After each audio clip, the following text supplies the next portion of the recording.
Hospitali yetu ni mbaya.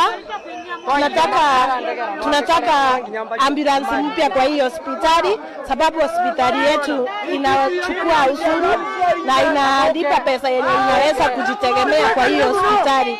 Ni vibaya sana kuona wakazi wa Ishara tunaenda hospitali Chuka.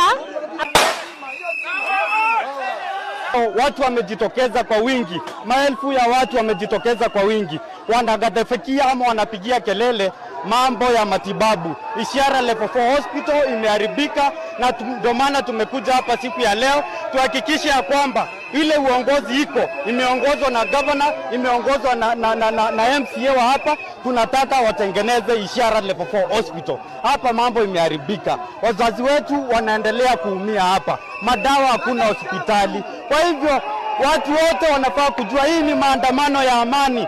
Sisi hatuna shida na mtu yeyote, lakini shida yetu ni wale ambao wanataka kuharibu uongozi ama mambo ambayo ni ya matibabu hapa Ishara.